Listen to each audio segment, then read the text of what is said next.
समय और पैसे होते तो कैसा महसूस होता। खैर, अपने हॉस्पिटैलिटी बिजनेस को ऑप्टिमाइज करने से आपको दोनों मिल सकते हैं। मैं बताऊंगा अपने हॉस्पिटैलिटी बिजनेस को ऑप्टिमाइज करना क्या होता है, ये आपके काम में कैसे मूल्य जोड़ता है।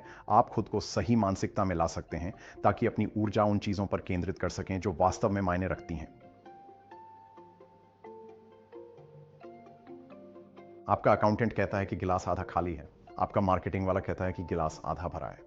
लेकिन अपने बिजनेस को ऑप्टिमाइज करने का मतलब यह समझना भी हो सकता है कि शायद गिलास ही गलत आकार का है। जब मैं कहता हूं कि अपने हॉस्पिटैलिटी बिजनेस को ऑप्टिमाइज करें, तो इसका मतलब लागत में कटौती या मुनाफा बढ़ाने के लिए कर्मचारियों की संख्या कम करना नहीं है, यह आपके दाम बढ़ाने के बारे में भी नहीं है। तो अगर आप सोच रहे हैं कि यह आदमी मेरे बिजनेस को एक आम अकाउंटेंट की नज़र से देखने वाला है, तो जुड़े रहिए। आपके बिजनेस में कुछ चीजें हैं जिन्हें आपको बस करना बंद कर देना चाहिए। लेकिन ऑप्टिमाइजेशन का मतलब है अपने बिजनेस को एक वैचारिक दृष्टिकोण से देखना, ताकि मूल्य अधिकतम हो और बर्बादी न्यूनतम। और जब मैं बर्बादी कम करने की बात करता हूं, तो इसका मतलब खाने की बर्बादी नहीं, ऊर्जा, लोगों, उत्पादकता और अवसरों की बर्बादी।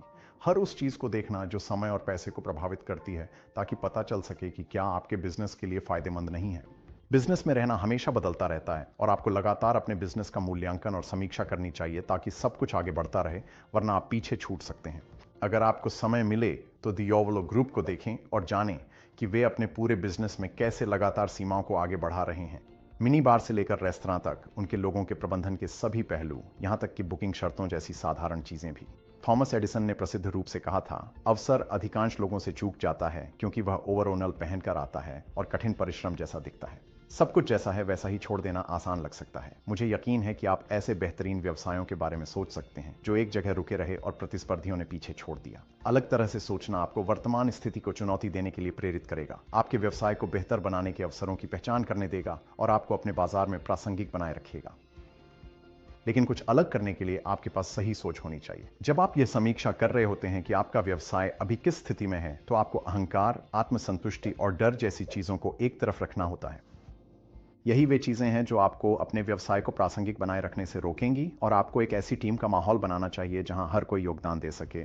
मेरी पहली जनरल मैनेजर की भूमिका एक आवासीय होटल में थी और हर रात हमें रेस्तरां में कुछ घंटों के लिए बहुत भीड़ का सामना करना पड़ता था। मैं एक बहुत ही सक्रिय जीएम बनना चाहता था और हर रात वहां मदद करता था, जब तक कि मेरे रेस्टोरेंट मैनेजर ने मुझे एक जोड़ी दस्ताने और एप्रन नहीं दे दिए, मुझे रसोई में धकेल दिया और कहा कि बर्तन धोना शुरू करो।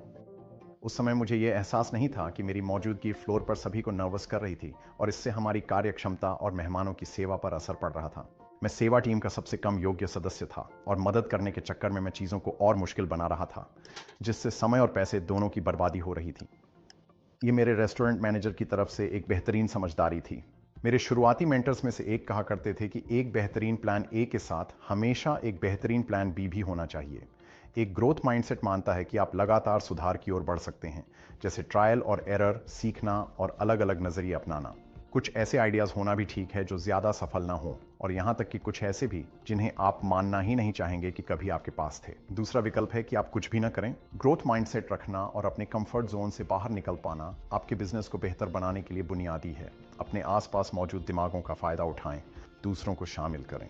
ये लोग आपके बिजनेस के अंदर के हो सकते हैं, दूसरे बिजनेस के साथी, प्रतियोगी या थर्ड पार्टी जो आपके काम में शॉर्ट टर्म या लॉन्ग टर्म वैल्यू जोड़ सकते हैं। यह आपको अपनी सीमाओं को आगे बढ़ाने और विचारों में विविधता लाने में मदद करेगा।